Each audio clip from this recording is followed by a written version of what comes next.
성경의 예언대로 예수님은 유대 땅 베들레헴 말구유에서 탄생하셨습니다. 성경에 보면 전부 예언해 놓은 것이 성취되고 있어요. 성경의 예언대로 이 땅에 오셨고, 성경의 예언대로 예수님은 십자가에 죽으셨고, 성경의 예언대로 부활하셨고, 성경의 예언대로 하늘로 승천하셨고, 성경의 예언대로 다시 오실 겁니다. 다 이루어졌는데 주님의 심판하러 오실 것만 남았습니다. 오늘 여러분들이 기억할 것은 우리 예수님은 성경의 예언대로 유대 땅 베들레헴 말구유에 오셨다는 것입니다. 특별히 많은 예언들이 있지만 선지자 미가 선지자는 이미 베들레헴에서 메시아가 탄생할 것이라고 예언해 놓고 있습니다. 미가서 5장 2절 보면 베들레헴 에브라다야 너는 유다 족속 중에 작을지라도 이스라엘을 다스릴 자가 내게서 내게로 나올 것이다. 그의 근본은 상고의 영혼에 있느니라. 분명히 말씀하고 계십니다.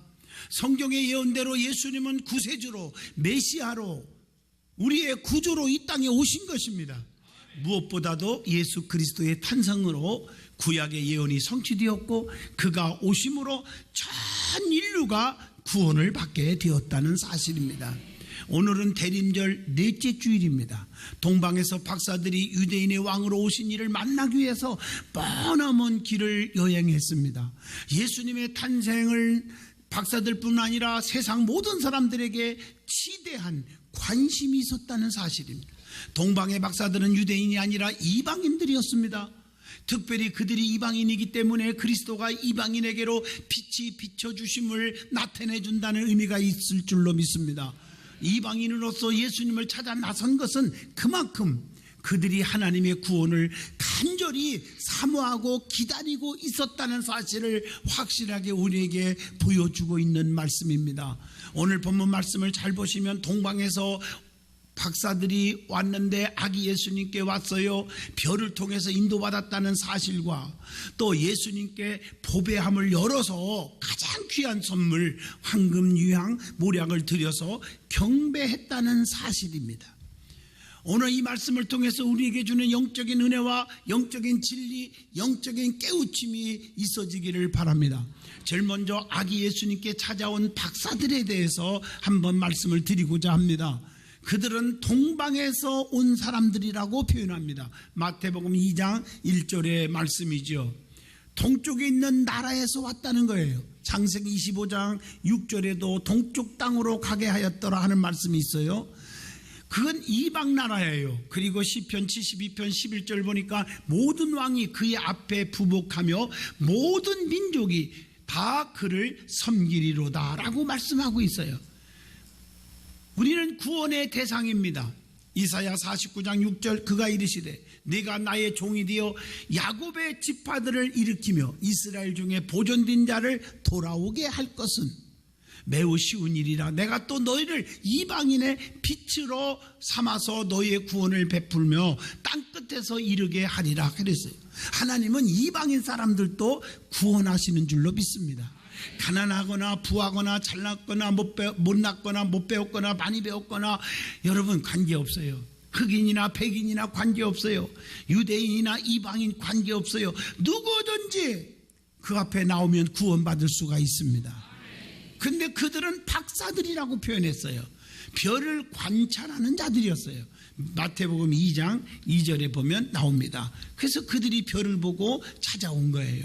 옛사람들은 별을 보아서 장래일과 사람의 운명을 점칠 수 있다고 믿고 있었답니다. 이상한 별이 나타나면 그것을 하나님께서 만민에게 무엇인가를 알리려고 하는 뜻으로 생각을 하고 있었어요.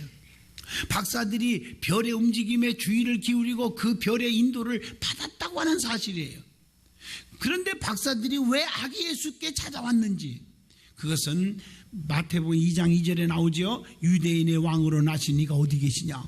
유대인의 왕이 탄생하셨기 때문입니다. 성경에 예수님을 왕으로 혹은 임금으로 칭하신 말씀이 여러 곳이 있잖아요. 요한복음 1장 49절 보면 나다나엘이 대답하되 랍비여 당신은 하나님의 아들이십니다. 당신은 이스라엘의 임금이로소이다 라고 나다나엘이 고백을 합니다.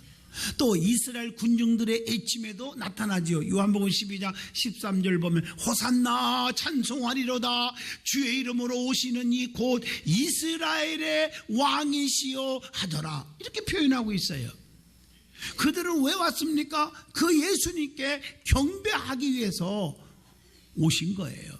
마태복음 2장 2절에 보니까 동방에서 그의 별을 보고 그에게 경배하러 왔노라. 목적이 분명히 있어요. 경배하기 위해서 오신 거예요.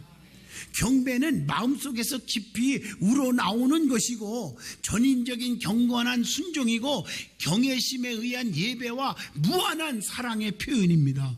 고린도전서 14장 25절에도 나타나 있지 않습니까? 이사야 19장 21절에도 말씀하고 있습니다. 박사들이 예루살렘을 찾은 곳은 어디였다고요? 유대 땅 베들레헴이었다는 거예요. 오늘 이것이 중요해요. 마태복음 2장 5절로 6절의 말씀입니다. 유대 땅은 어떤 땅입니까? 가나안에서 유다 지파가 얻은 땅이에요. 여호수아 15장 20절 말씀에 기록되어 있습니다. 그리고 이스라엘에 보면 분열 왕국 시대가 있었죠. 북쪽 남쪽 갈라졌었어요. 근데 그때의 남쪽은 유대 땅이고 북쪽은 이스라엘이었어요. 열왕기상 12장 23절의 말씀입니다. 예수님을 대적한 땅이기도 합니다. 요한복음 7장 1절에 보니까 그 땅이 그 후에 예수께서 갈릴리에서 다니시고 유대에서 다니려 아니하심은 유대에 다니려고 안 했어요. 왜냐하면 유대인들이 죽이려 함이더라 그랬어요. 대적한 땅이기도 해요. 그런데 유대 땅 베들레헴에서 탄생하셨다고 했는데 이 베들레헴은 어느 곳입니까? 베들레헴이라는 말은 떡집이라는 의미를 가지고 있습니다. 베들레헴은 예루살렘에서 남방으로 6마일 떨어진 곳에 있는 아주 작은 고을, 작은 마을입니다. 이 마을은 아주 작고 이름도 없어요. 촌락이라고 부를 수 없을 정도로 아주 보잘것없는 작은 마을입니다. 이러한 곳에 만왕의 왕, 대제사장, 대선지자이신 예수님께서 탄생하신 것입니다. 그렇다면 성경에 나타난 베들레헴은 누구의 고향입니까? 성경에 많은 사람들의 고향이 베들레헴이더라고요. 여러분, 다윗의 아버지 사무엘상 16장 1절 보면 이새가 그 고향이에요. 그게 다윗의 고향이기도 하지요. 누가복음 2장 4절에 보니까. 또 룻기에서 나오는 룻기서 1장 1절로 2절 보면 나오미의 고향이기도 해요. 또 룻기서 2장 4절 룻을 만나서 행복하게 해줬던 신랑 보아스의 고향이기도 합니다. 또 미가서 5장 2절 보면 이스라엘 목자의 탄생지라고 말하고 있습니다. 미가서 5장 2절의 말씀이 오늘 신약성경 마태복음 2장 6절에 기록되어 있는 말씀을 보면 같아요. 예수님에 대해서 이렇게 말하고 있어요. 마태복음 2장 6절에 내 백성 이스라엘의 목자가 되리라 하였음이니이다. 그러므로 이스라엘의 목자가 되셨는데 그 목자는 어떤 목자라고 표현합니까? 예수님은 우리의 참 목자예요.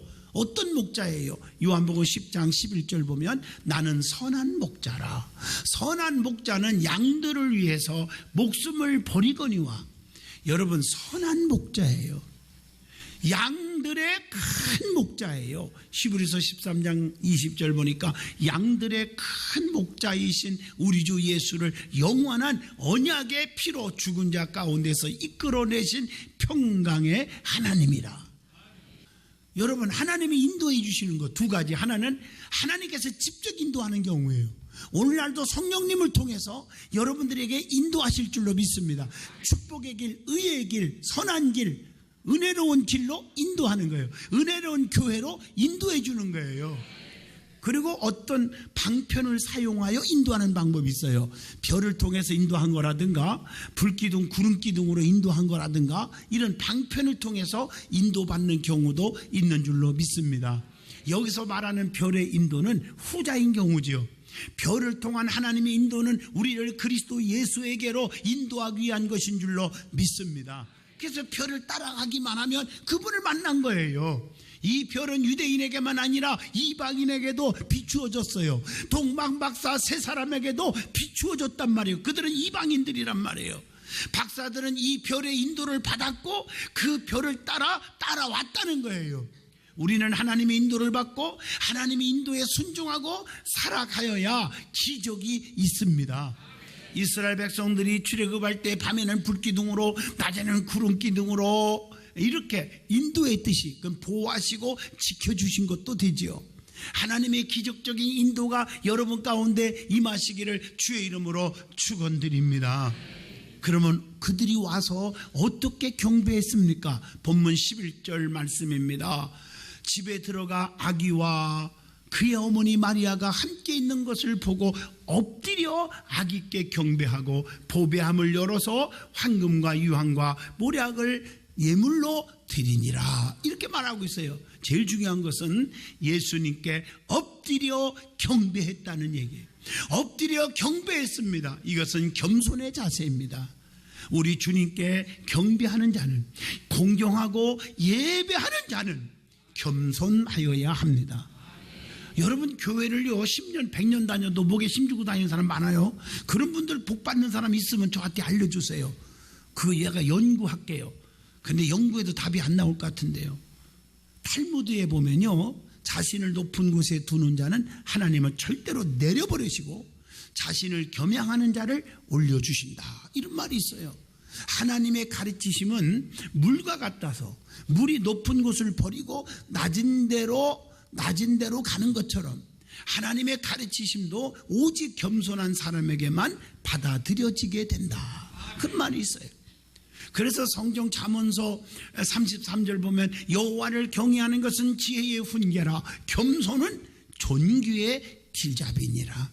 잠언서 18장 12절 보면 사람의 마음의 교만은 멸망의 선봉이요 겸손은 존귀의 앞잡이니라. 잠언서 3장 34절 진실로 그는 거만한 자를 비웃으신대요. 겸손한 자에게 은혜를 베푸시나니. 잠언서 11장 2절 보면 교만이 오면 욕도 오거니와 욕 바가지로 먹어요. 교만한 사람들이 욕 먹어요. 겸손한 사람 욕 안 먹어요. 겸손한 자에게는 지혜가 있느니라, 이렇게 말씀했어요. 그러므로 하나님 앞에 나와 경배하는 것은 예배하는 신앙인데, 주님 앞에 나올 때는, 예배할 때는 항상 겸손하여야 될 줄로 믿습니다. 그리고 그분들은 예수님께 경배했어요. 사람 앞에 한 게 아니에요. 히브리서 12장 2절 믿음의 주여 또 온전케 하시니 예수만 바라봐. 오늘 여기 나온 것도 장로님 앞에 나온 것도 아니고 지역장 앞에 나온 것도 아니고 장양의 목사 앞에 나온 게 아니에요. 예수님 앞에 나왔어요. 예배의 대상은 예수님이십니다. 진실로 믿음 있는 자는 주님께 대한 고백이 아름다운 것을 볼 수가 있어요. 성경에 보면 아름다운 고백한 분들이 많이 있지 않습니까? 요한복음 1장 49절 보면 나다나엘이 대답하여 랍비요 당신은 하나님의 아들이시요 당신은 이스라엘의 임금입니다. 이 나다나엘의 고백이 얼마나 아름다워요. 또 시몬 베드로의 고백을 보세요. 요한복음 6장 68절로 69절 시몬 베드로가 대답하되 주여 영생의 말씀이 주님께 있사오니 우리가 누구에게로 가오리까? 우리가 주는 하나님의 거룩하신 자이신 줄을 믿고 알았사옵나이다. 그러니까 많은 사람들이 영생의 말씀이 주님께 있는데 사람에게 있는 줄 알고 사람 따라 몰려가고 이단 교주한테 몰려가다가 마지막에 멸망받는 거 아닙니까? 마태복음 16장 16절 베드로의 고백을 계속 들어보세요. 주는 그리스도시요 살아계신 하나님의 아들입니다, 이렇게 고백을 하지 않습니까? 요한복음 11장 27절 보면 주여 그러하여다 주는 그리스도시요 세상에 오시는 하나님의 아들이신 줄을 내가 믿나이다, 이 마르다의 고백이지 않습니까? 또 도마도 보세요. 요한복음 20장 28절 보니까 도마가 대답하여 이르되 나의 주님이시요 나의 하나님이십니다. 그래서 예수님에 대해서 잘 설명하고 있는 성경 구절을 한번 찾아보면요, 로마서 1장 3절로 4절 그의 아들에 관하여 말하면 육신으로는 다윗의 혈통에서 나셨고 성결의 영으로는 죽은 자 가운데서 부활하사 능력으로 하나님의 아들로 선포되셨으니 곧 우리 주 예수 그리스도시니라. 예수님이 누구예요? 혈통적으로 보면, 이제 육신으로 보면 다윗의 혈통으로 나셨다고 하는 얘기예요. 로마서 1장 3절, 마태복음 1장 1절 봐도 아브라함과 다윗의 자손 예수 그리스도의 계보라 그랬잖아요. 그러나 성결의 영으로 보면 죽은 자 가운데서 다시 사신 분이다. 그러니까 로마서 1장 4절이나 로마서 6장 8절에 계속 나오잖아요. 그래서 우리 예수님은 참 하나님이시요 참 인간이다. 참 하나님의 아들이시요 참 사람의 진실한 아들이다. 이렇게 말하고 있지 않습니까? 능력으로 말하면 하나님의 아들로 인정되셨다고 로마서 1장 4절, 에베소서 1장 19절에 분명히 말씀하고 계십니다. 빌립보 2장 9절 보면 하나님이 그를 지극히 높여서 모든 이름 위에 뛰어난 이름을 주었다고 그랬고, 빌립보 2장 10절 보면 하늘에 있는 자들과 땅에 있는 자들과 땅 아래에 있는 자들로 모든 무릎을 누구에게 꿇게 하셨다? 예수에게, 예수 이름에 꿇게 하시고 그랬어요. 놀랍죠? 자, 그렇기 때문에 예수님께서 주인이 되십니다. 성경에 보면 우리 주님은 주인이 되신다고 했어요. 어디에 주인이 되십니까? 마태복음 12장 5절로 8절에 나오죠. 안식일에 제사장들이 성전 안에서 안식일을 범하여도 죄가 없음을 너희가 율법에서 읽지 못하였느냐? 내가 너에게 이르노니 성전보다 더 큰 이가 여기 있느니라. 나는 자비를 원하고 제사를 원치 아니하노라 하신 뜻을 너희가 알았더라면 무죄한 자를 정죄하지 아니하였으리라. 인자는 안식일의 주인이라 하시니라. 예수님은 제일 중요한 것은 첫 번째 성전의 주인이 되십니다. 마태복음 12장 6절 내가 너희에게 이르노니 성전보다 더 큰 이가 여기 있느니라. 성전은 하나님을 예배하는 곳이에요. 주님은 예배를 받으시는 분이고요. 요한복음 4장 21절 예수께서 이르시되 여자여 내 말을 믿으라. 이 산에서도 말고 예루살렘에서도 말고 너희가 아버지께 예배할 때가 이르르더라. 여러분, 성전은요 예배하는 곳이고 성전은 기도하는 곳입니다. 주님은 그 기도에 응답하시는 분이고요. 그래서 요한복음 14장 13절 내 이름으로 무엇이든지 구하면 내가 행하리니 이는 아버지로 하여금 아들로 말미암아 영광을 받으시게 하려 하심이니라. 멋있잖아요. 우리 예수님은 성전의 주인이시기 때문에 마가복음 11장 15절로 16절 성전을 더럽히는 자를 쫓아내셨음을 우리는 잘 알 수가 있습니다.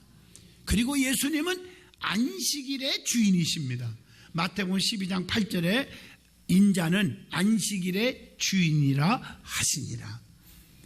그래서 예수님은 안식일을 친히 만드신 분이에요. 요한복음 1장 3절의 말씀이죠.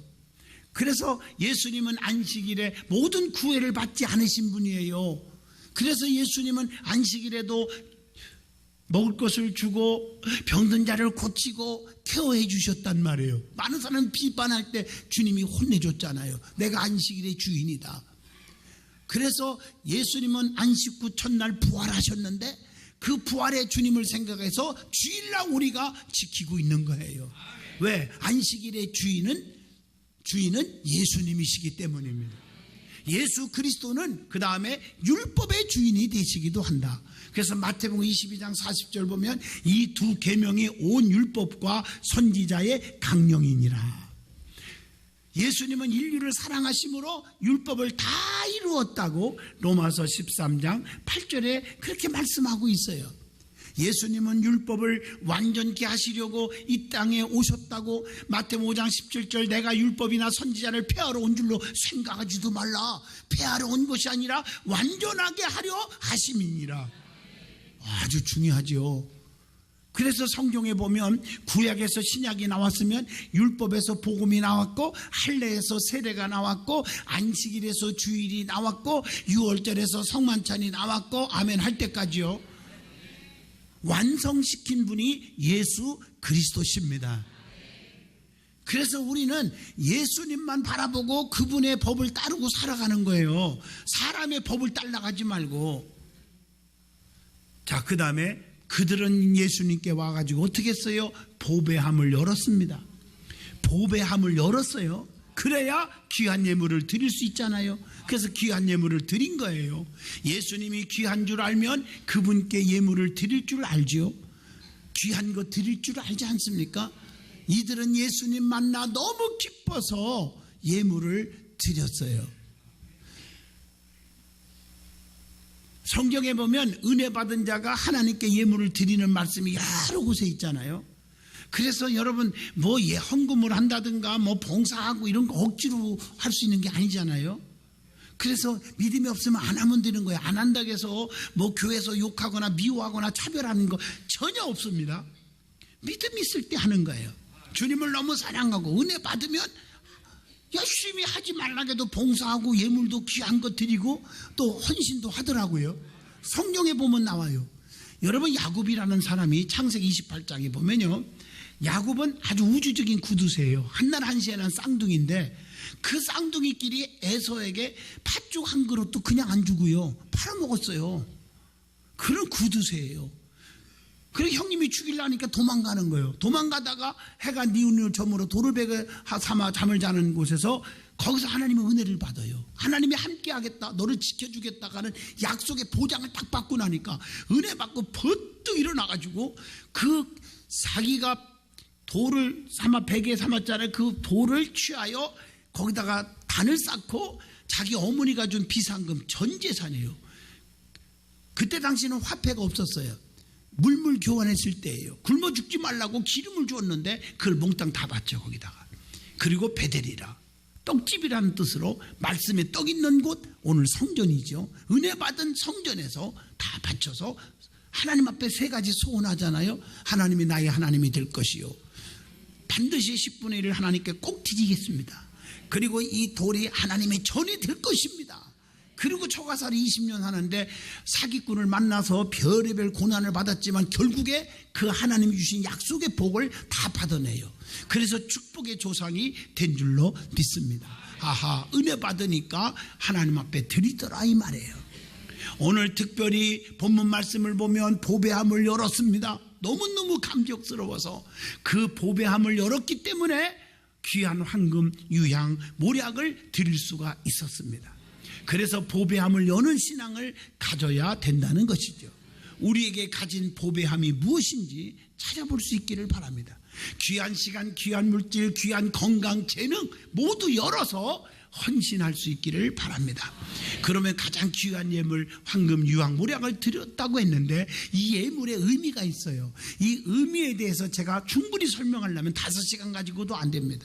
오늘 짤막하게 가장 핵심만 전해주고자 합니다. 첫째, 황금을 드렸어요. 황금은 왕 앞에 드리는 예물로서 제일 값비싼 것을 의미합니다. 예수님은 만왕의 왕으로 오셨다는 얘기예요. 디모데전서 6장 15절의 말씀입니다. 예수님은 하늘과 땅의 모든 권세를 가지신 분입니다. 마태복음 28장 18절의 말씀입니다. 예수님은 모든 임금들의 머리가 되신다고 요한계시록 1장 5절에 말씀하고 계십니다. 그래서 오늘 예수님의 그 만왕의 왕이심을, 권세자이심을, 하나님의 능력자이심을 인정하는 그런 표시로 황금을 드린 겁니다. 두 번째, 유향을 드렸는데 유향은 제사장을 위한 제물로서 제사할 때 사용하는 거예요. 예수님은 인간과 하나님 사이에 교량을 세우는데 제사장이십니다. 레위기 24장 7절의 말씀입니다. 히브리서 5장 10절에도 하나님께 멜기세덱의 반차를 따라 대제사장이라 칭하심을 받았느니라. 우리 예수님은 자기 피로 영원한 속죄를 이루시고 단번에 성소에 들어가셨다. 그렇지 않았다면 우리가요, 매일같이 하나님의 성소에, 하나님의 교회에 나올 때마다 짐승을 잡아서 피를 쭉쭉쭉 뿌리고 피내는 냄새가 천지진동할 거예요. 예수님은 단번에 우리를 위하여 피 흘려 죽으셨으므로 영원한 제물이 되어주셔서 영원한 제사장이 된 줄로 믿습니다. 이게 중요한 거예요. 그래서 히브리서 9장 12절 단번에 성소에 들어가셨느니라. 히브리서 10장 18절 자, 이것들을 사하셨은즉 다시 죄를 위하여 제사 드릴 것이 없느니라. 이렇게 표현하고 있는 줄로 믿습니다. 그 다음에 모략을 드렸는데 모략은 선지자께 드리는 예물로서 예수님이 대선지자이심을 나타내 주는 것입니다. 이 예물은 죽은 자를 위한 선물로서 예수님께서 이 세상에 사람을 위해 살다가 마침내 사람을 위해 죽으러 오신 분이라고 하는 말씀이에요. 몰약의 선물은 십자가에 죽을 이에게 가장 적합한 예물입니다. 요한복음 19장 39절에 기록되어 있습니다. 예수님은 자기의 피로 백성들을 거룩케 하려고 제물이 되어주셨다는 거지요. 그러므로 예수님은 인간의 구세주로 세상에 오신 줄로 믿습니다. 결론입니다. 동방 박사들이 별의 인도를 받아서 찾아와서 예수님께 엎드려 보배함을 열고 황금 유황 모략 귀한 예물을 드려 경배한 것을 우리는 깊이 본받아야 합니다. 오늘날 성도들이 주님께 나와 경배하는 것은, 즉 예배하는 자세는 바로 서야 한다는 것입니다. 성령님의 인도를 받아 주님 앞에 나와 할 것이며 달라는 요구의 예배보다 드려지는 예배가 중요한 줄로 믿습니다. 그래서 예배를 보러 가자, 구경신자가 아니라 예배를 드리러 가자. 영광을 하나님께 드리자. 박사들이 충성된 경배를 한 것임을 우리는 깨달으시고, 저와 여러분은 예수님의 오심에 정말 축하하고 기쁨으로 맞이하면서 그분께 경배하는 믿음을 가지시기를 바랍니다.